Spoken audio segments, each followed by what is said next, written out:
Hello everybody. Welcome to Ban This, the show where I take a look at a piece of art and make a stupid, ridiculous argument as why to some stupid, ridiculous people think it'd be a good idea to either outright ban or at least make some good choice cuts. And also the show where my face turns from being a regular skin color to yellow depending on where my head is positioned. Or at least it affects things.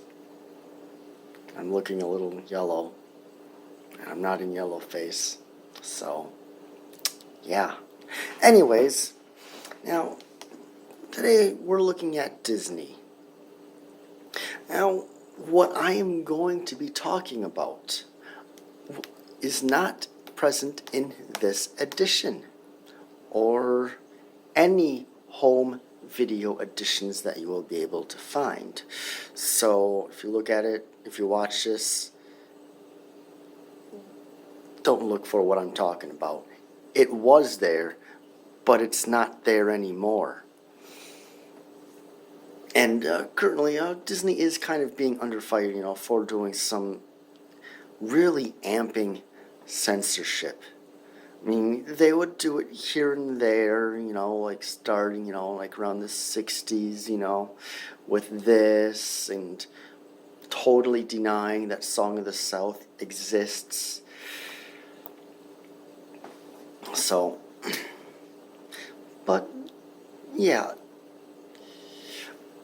Currently, they're getting under fire for really amping it up from even getting rid of complete episodes of things such as Simpsons. If you go onto the Disney Plus, it's not the complete series. The complete series is not completely complete. Just like how the more than complete Hitchhiker's Guide to the Galaxy is not completely complete. So, anyways, yeah, they're doing all kinds of things now. They're going full on. Star Wars has changed again. Hulu and Stitch has had one scene made totally nonsensical. Splash, they've got some alterations there. And this is one of the first major ones. So, what are the scenes I'm talking about?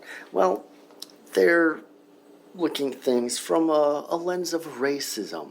Because in the segment of the Pastoral Symphony, there are instances of, this big female centaur, and behind her is a black female centaur. It looks a bit more donkeyish rather than horseish. But,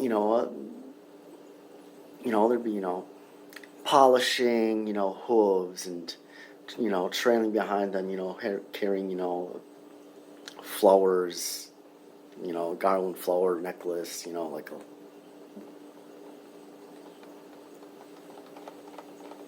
You know what I mean? Yeah. The word escapes, whatever, like flower necklaces call them. You know what I mean? I know you know what I mean. I hope you know what I mean. I know what I mean. I guess that's what's important. As long as I get it. As long as I get it. So yeah, perceived scenes of racism. But with every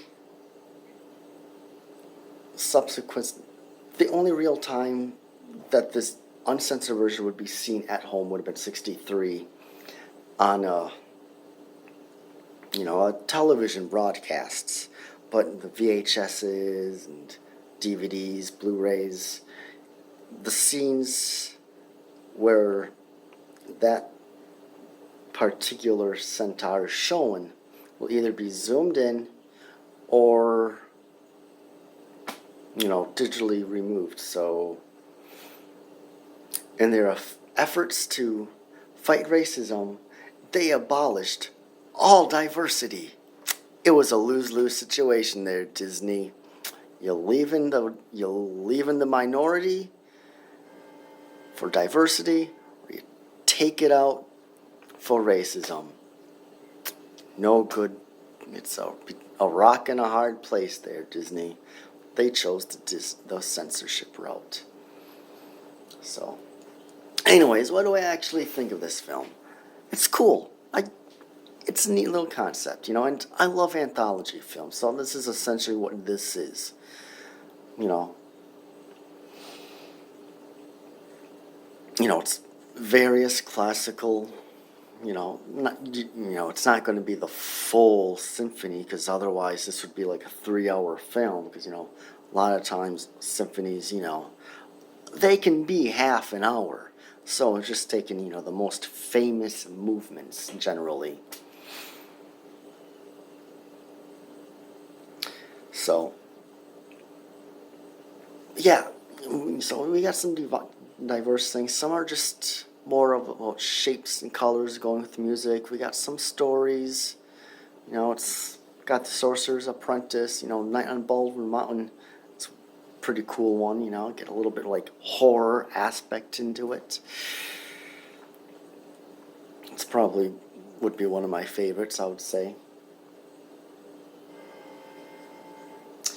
Yeah, anyways, and yeah, it's a cool little film. If you like music, definitely something to check out. If you like classical music, check it out.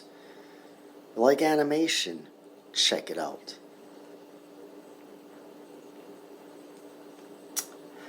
Anyways, the work's been done for me. All the offending scenes have been excised, which is a shame. It kind of makes me think, if Disney would,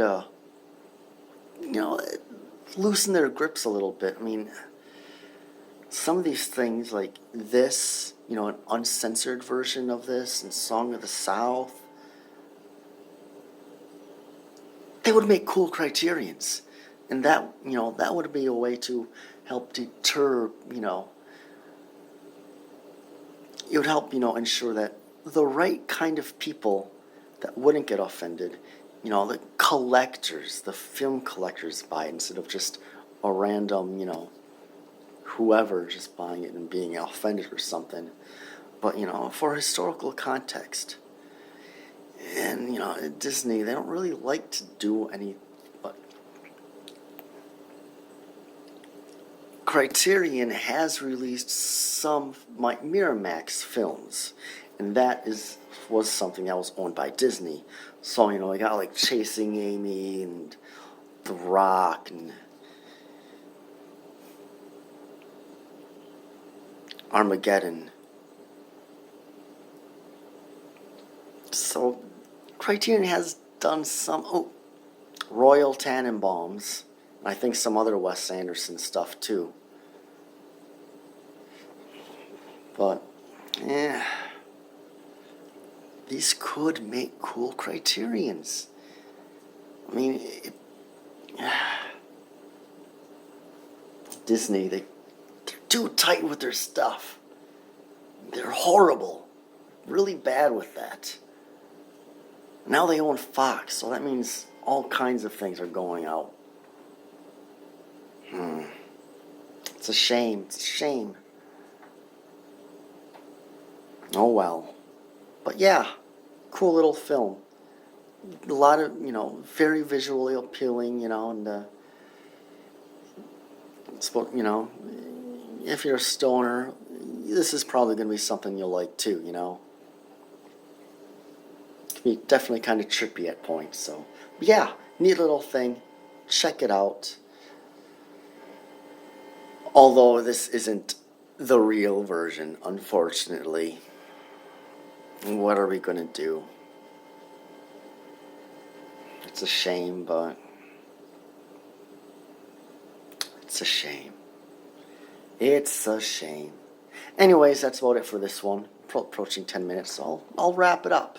I rambled on long enough, so I'll see you in the next one. Take care. God bless.